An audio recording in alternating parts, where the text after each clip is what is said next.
بسم الله الرحمن الرحيم. اللهم صل على سيدنا محمد وعلى آل سيدنا محمد كما صليت على إبراهيم وعلى آل إبراهيم إنك حميد مجيد. اللهم بارك على سيدنا محمد وعلى آل سيدنا محمد كما باركت على إبراهيم وعلى آل إبراهيم إنك حميد مجيد. وبعد، فقد قال الله تبارك وتعالى في القرآن المجيد والفرقان الحميد: أعوذ بالله من الشيطان الرجيم. إن الذين آمنوا وعملوا الصالحات كانت لهم جنات الفردوس نزلا. صدق الله مولانا العظيم وصدق رسوله النبي الكريم، ونحن على ذلك لمن الشاهدين والشاكرين،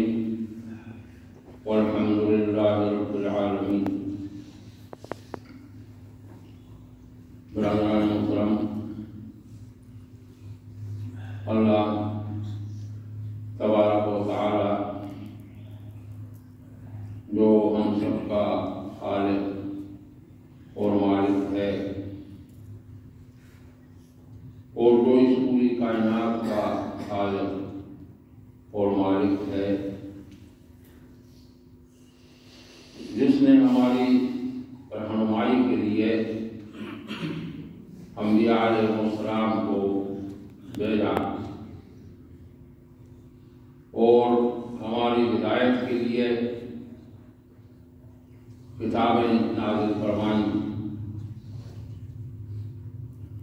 تو ان کتابوں میں جو آخری کتاب ہے قرآن مجید، اس قرآن مجید کی ایک آیت میں نے آپ کے سامنے تلاوت کی ہے۔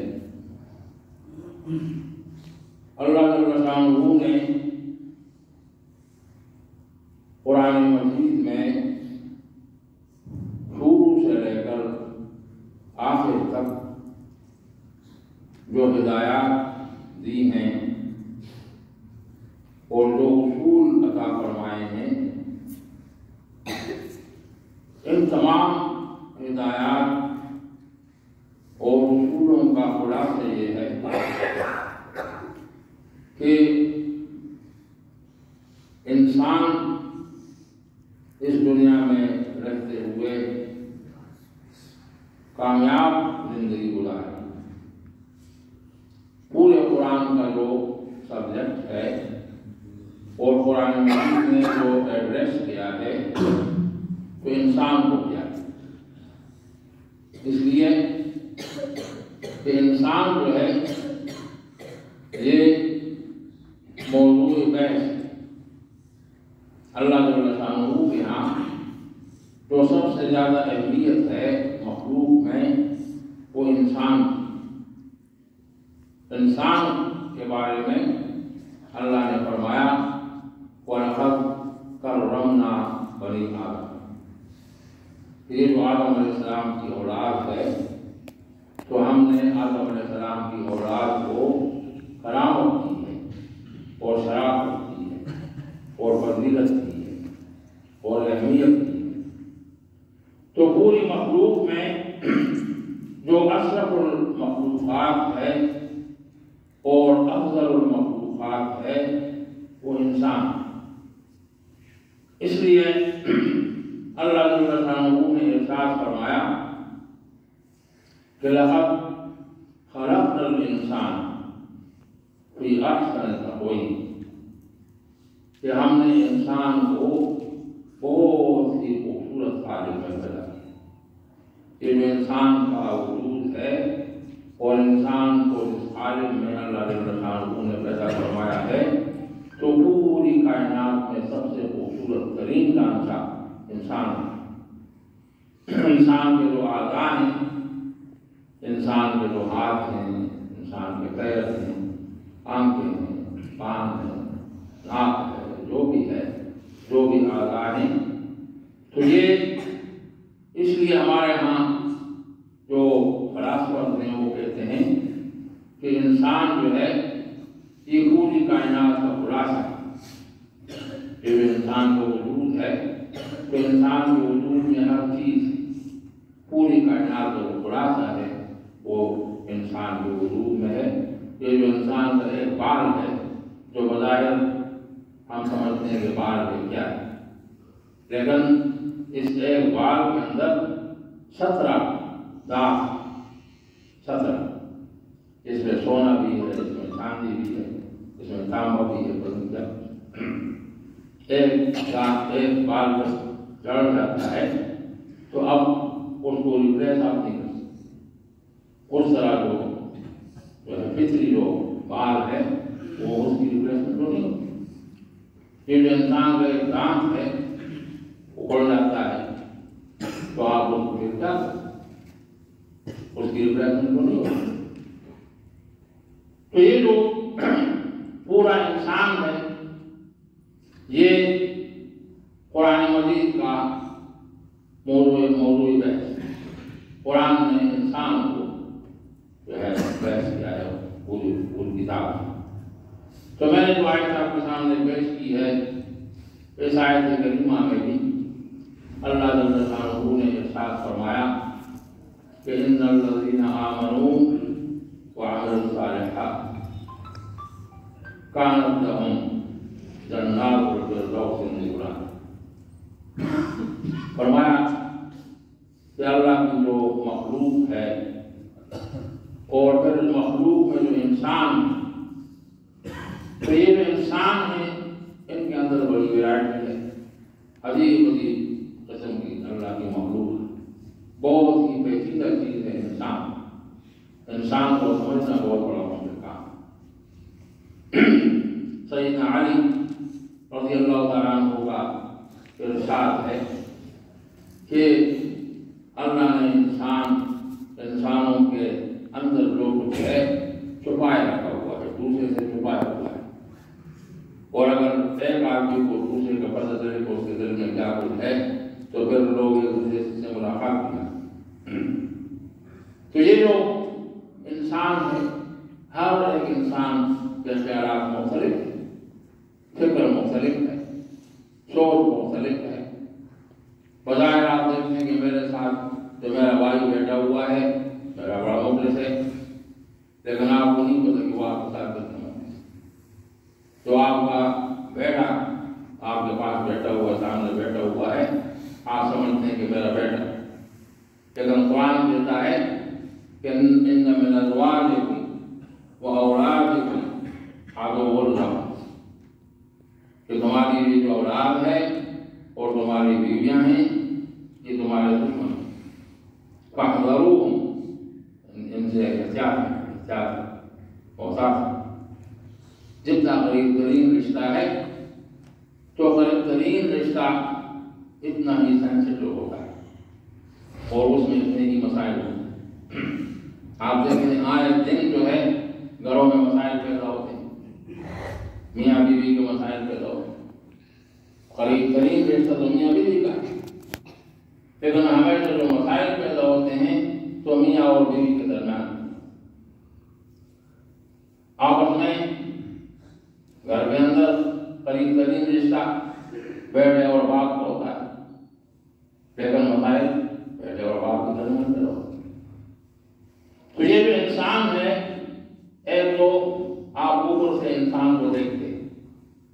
آپ سمجھتے ہیں کہ انسان ہے، انسان کے وجود میں ہے، بہت تو ہے، لیکن یہ جو انسان کا اندر ہے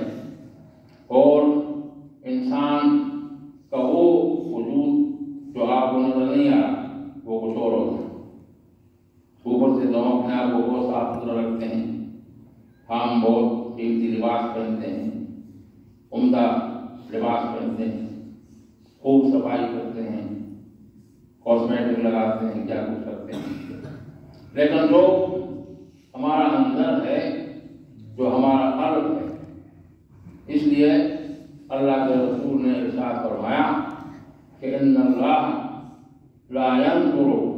الى صورکم، فرمایا کہ اللہ جل شانہ تمہاری ظاہری صورتوں کو نہیں دیکھتا۔ ظاہری صورت جو ہے اللہ کے ہاں اس کی اہمیت نہیں ہے، بلکہ فرمایا بل ينظر الى قلوبکم ونیاتکم،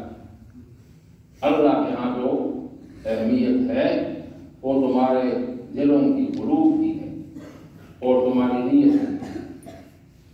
کہ تم جو عمل کرتے ہو عمل کی بیک پر آپ کی نیت کیا ہے، عمل کی بیک پر جذبہ کون تھا۔ یہ جو ہر شخص جو ہے نماز کو ہر شخص پڑھتا ہے، بہت سارے لوگ نماز پڑھتے ہیں، لیکن بہت سارے لوگ نماز پڑھتے ہیں اور جب وہ سلام کرتے ہیں تو پھر وہ یہ جب سوچتے ہیں کہ ہم نے کیا نماز پڑھی، بعد میں جب وہ سوچتے ہیں کہ میں نے 4 رکعت پڑھی ہے، 2 پڑھی ہے، کس طرح پڑھی ہے، کس طرح نہیں پڑھی ہے، تو بہت میجارٹی لوگوں کی یہ چیز ہے تو ان کو پتہ نہیں ہوتا کہ نماز پڑھی ہے تو کیسے پڑھی۔ بہت سارے لوگ ہیں جو عمل کرتے ہیں لیکن ان کو اپنے عمل کا احساس تو نہیں ہوتا۔ اللہ کے رسول نے ارشاد فرمایا کہ بہت سارے لوگ ایسے ہوتے ہیں کہ پوری رات جاگتے ہیں، لیکن فرمایا کہ جاگنے کے علاوہ انہیں کچھ نہیں ملتا، جاگ جاتے ہیں۔ اور فرمایا کئی لوگ ایسے ہیں پورا دن روزہ رکھتے ہیں لیکن بھوک اور پیاس کے علاوہ انہیں کچھ نہیں ملتا۔ تو یہ جو عمل ہے اللہ جل شانہ دیکھتے ہیں، عمل کے حوالے سے انسان کے قلب کو دیکھتا ہے۔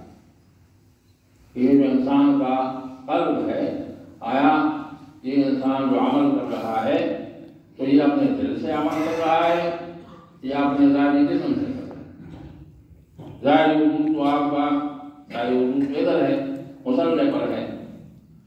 آپ رکوع کرتے ہیں، قیام کرتے ہیں، سجدہ کرتے ہیں، آپ جو ہے تشہد پڑھتے ہیں، کلمات پڑھتے ہیں، تسبیحات پڑھتے ہیں، لیکن دیکھنا یہ ہے کہ یہ جو آپ عمل کر رہے ہیں اس عمل کے اندر آپ کا جو قلب ہے وہ کتنا مستحضر ہے، کتنا حاضر ہے۔ تو جب انسان عمل کرتا ہے اور پوری طرح عمل کرتا ہے کہ اس کا ظاہری وجود بھی عمل کرتا ہے اور اس کا باطنی وجود ہے وہ بھی اس عمل میں شامل ہوتا ہے، تو تب جا کر عمل مکمل ہوتا ہے۔ اگر عمل ایسا ہے کہ ظاہری وجود جو عمل میں مصروف ہے لیکن جو باطنی وجود ہے وہ عمل مصروف نہیں ہے بلکہ پھنسے نہیں ہے، ذہن میں پوری دنیا کہیں اور انسان گھوم رہا ہے، کسی بازار میں گھوم رہا ہے، دکان میں گھوم رہا ہے، آفس میں ہے، کدھر ہے کدھر ہے۔ تو یہ جو عمل ہے اللہ کے رسول نے، تمام انبیاء علیہ السلام نے اپنی اپنی امتوں کے افراد کو جو بتایا ہے اور ان کی رہنمائی کی ہے تو وہ یہی ہے کہ انسان اس دنیا میں رہتے ہوئے وہ جو عمل کرتا ہے تو عمل صالح ہونا چاہیے۔ عمل وہ ہے جو عمل صالح ہے۔ تو عمل صالح کا مفہوم ہے تو عام علماء لیتے ہیں، عام علماء کہتے ہیں کہ وہ عمل جو اچھا عمل ہے تو کہتے ہیں کہ یہ عمل صالح ہے، لیکن صوفیاء کہتے ہیں کہ عمل صالح سے مراد وہ عمل ہے کہ جو صحیح معنوں میں آپ نے کیا، اہتمام کے ساتھ عمل کیا ہے۔ اگر آپ نے اہتمام اور انتظام کے ساتھ عمل کیا ہے تو وہ آپ کا عمل صالح ہے۔ آپ کا جو وجود ہے اگر پورے کا پورا وجود جو ہے متوازن ہے تو پھر آپ کہتے ہیں کہ وجود جو ہے وجود ہے، لیکن اگر آپ کا وجود بظاہر تو ٹھیک ہے لیکن جب ٹیسٹ آپ کرواتے ہیں تو پتہ چلتا ہے کہ جسم میں تو کئی جو ہے افراد ہیں، کئی چیزیں کم فلاں چیز کی کمی ہے، فلاں چیز کی کمی ہے، تو ظاہر ہے وہ جسم بظاہر تو ٹھیک ہے لیکن حقیقت میں تو ٹھیک نہیں ہے۔ اگر اس میں بلڈ پریشر کا مسئلہ ہے، شوگر کا مسئلہ ہے، ہومیوگلوبین کا مسئلہ ہے، کیا کیا مسائل ہیں، تو ظاہر ہے کہ بظاہر تو جسم اچھا لگتا ہے لیکن ڈاکٹر کی نظر میں وہ ٹھیک نہیں ہے۔ ڈاکٹر جب رپورٹ دیکھتا ہے تو وہ کہتے ہیں کہ بھائی آپ فزیکلی فٹ نہیں ہیں، آپ کے جسم کے اندر اتنی بیماری ہے۔ تو اسی طرح صوفیاء کے یہاں بھی صوفیاء بھی اس چیز کو دیکھتے ہیں، کبھی عمل تو کرتے ہیں آپ، کئی لوگ کہتے ہیں کہ جی ہم بیٹھ کر وظائف کرتے ہیں، اوراد کرتے ہیں، تسبیحات پڑھتے ہیں، ضرور پڑھتے ہیں، اپنا کرتے ہیں، عمل کرتے ہیں لیکن اثر نہیں ہوتا، اثر مرتب نہیں ہوتا۔ تو بھی اثر مرتب کیسے ہوگا؟ اثر تو مرتب ہوتا ہے اس عمل سے جو واقعی عمل ہے۔ اگر آپ نے عمل کیا ہے اور آپ کا عمل صحیح معنوں میں عمل ہوا ہے تو اس عمل کے اثرات مرتب ہوتے ہیں، لیکن اگر آپ کا عمل ادھورا ہے اور آپ کے عمل میں حکم ہے اور آپ کے عمل میں خلل ہے اور نقص ہے تو اس عمل کا تو اثر مرتب نہیں ہوگا۔ اگر آپ ایسی دوائی کھاتے ہیں کہ وہ دوائی جو ہے اس کے جو اجزاء ہیں اجزاء کم ہیں، تو جب اس کے اندر اجزاء کم ہوں گے تو آپ کھاتے رہیں گے اور دوائی کا اثر نہیں ہوگا۔ نام تو دوائی کہو گے کہ اتنا دوائی ہے لیکن جہاں وہ دوائی بنی ہے جس بھی کمپنی میں بنی ہے فارماسیوٹیکل کمپنی میں، انہوں نے اس کے اندر اجزاء کم رکھے ہیں، تو جب کم رکھے ہیں تو اس کا اثر تو نہیں ہوگا۔ تو یہ جو آیت کریمہ میں نے آپ کے سامنے پیش کی کہ ان الذین آمنوا وعملوا الصالحات، دو چیزیں اس آیت کریمہ میں بیان ہوئی۔ ایک تو فرمایا کہ ایمان ہونا ضروری ہے اور ایمان کے ساتھ اعمال صالحہ کا ہونا ضروری ہے۔ ایمان سے مراد اللہ کے شانہ اور اللہ کے رسول کے ساتھ جو صحیح معنوں میں تعلق ہے وہ ہونا چاہیے، اور صحیح معنوں میں تعلق کا اظہار اس طرح سے ہوتا ہے کہ جب آپ کے سامنے اللہ کا حکم ہے اور آپ اللہ کے حکم کو ترجیح دیتے ہیں تو یہ اس کے معنی ہے کہ آپ کا ایمان ہے۔ ایک طرف سے تو آپ کے نفس کی خواہش ہے، آپ کا دل کہتا ہے کہ یہ ہونا چاہیے، لیکن اللہ فرماتے ہیں کہ یہ کرو۔ یہاں پر انسان کا امتحان ہوتا ہے، تو یہ جو امتحان ہے اس امتحان سے انسان صبح سے شام تک گزرتا ہے، کئی بار گزرتا ہے۔ اسی کو جو ہے قرآن مجید نے یہ بتایا لِيَبْلُوَكُمْ أَيُّكُمْ أَحْسَنُ عَمَلًا، اللہ جل شانہ اپنے بندوں کو آزماتا رہتا ہے، دن میں کئی بار امتحان لیتا ہے کہ میرا بندہ میری طرف آتا ہے یا اپنے دین کی طرف جاتا ہے، اپنی خواہش پر عمل کرتا ہے یا میری خواہش پر عمل کرتا ہے۔ تو انسان جب اللہ کی خواہش پر عمل کرتا ہے اور اللہ کے رسول کی خواہش پر عمل کرتا ہے تو یہ ایمان ہے۔ پھر جب وہ عمل کرتا ہے اور صحیح معنوں میں عمل کرتا ہے اور پورے اہتمام اور انتظام کے ساتھ عمل کرتا ہے اور اس عمل کے تمام تقاضوں کو پیش نظر رکھتا ہے، تمام کی تمام ریکوائرمنٹس جو عمل کی ہیں ان کو پورا کرتا ہے، تو وہ عمل صالح ہو جاتا ہے اور پھر وہ عمل جو ہے مؤثر ہوتا ہے، پھر اس کا اثر انسان کے قلب پر ہوتا ہے، انسان کے ذہن پر ہوتا ہے، انسان کی روح پر ہوتا ہے، اندرونی وجود پر ہوتا ہے، انسان کو تقویت ملتی ہے، روحانی اعتبار سے تقویت ملتی ہے۔ تو فرمایا کہ ان الذین آمنوا وعملوا الصالحات کانت لہم جنات الفردوس نزلا،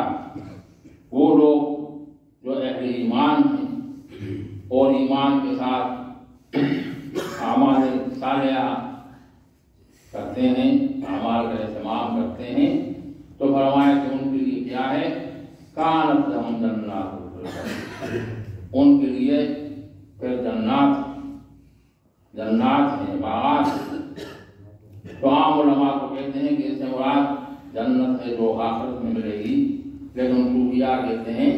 کہ دنیا میں بھی جنت ملتی ہے۔ یہ جنت جو ہے یہ صرف وہ نہیں ہے جو آگے اگلی دنیا میں ملے گی، دنیا میں اللہ دیتا ہے، جہاں آپ کو اللہ اتنا اطمینان عطا فرماتا ہے اور آپ اطمینان کی زندگی گزارتے ہیں، تو جنت ہے۔ تو ایک جنت تو وہ ہوگی جب آئے آپ دنیا سے جائیں گے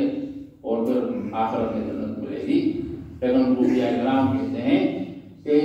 اللہ کا وعدہ یہ ہے کہ کانت لہم جنات الفردوس نزلا، ایسے لوگوں کے لیے دنیا میں بھی اللہ جنات ہے، آخرت میں بھی ہے۔ تو یہ ہر شخص کو اس حوالے سے سوچنا چاہیے کہ ہم لوگ اس دنیا میں ہمارا جو ٹائم گزر رہا ہے کس طرح گزر رہا ہے، وقت گزرتا ہے، بڑی تیزی سے گزرتا ہے، تو ہمارا اپنے آپ کو دیکھنا چاہیے کہ اللہ کے ساتھ اور اللہ کے رسول کے ساتھ جو ہمارا تعلق ہے اس کی کیا کیفیت ہے، اور ساتھ یہ بھی سوچنا چاہیے کہ ہم جو عمل کرتے ہیں، مسجد میں آتے ہیں اور جو اعمال کرتے ہیں، تو ہر ایک عمل کو پورے اہتمام کے ساتھ کرنا چاہیے اور پورے احترام کے ساتھ کرنا چاہیے۔ شریعت نے جو طریقہ بتایا ہے، جو ترتیب بتائی ہے، اس کے مطابق کرنا چاہیے۔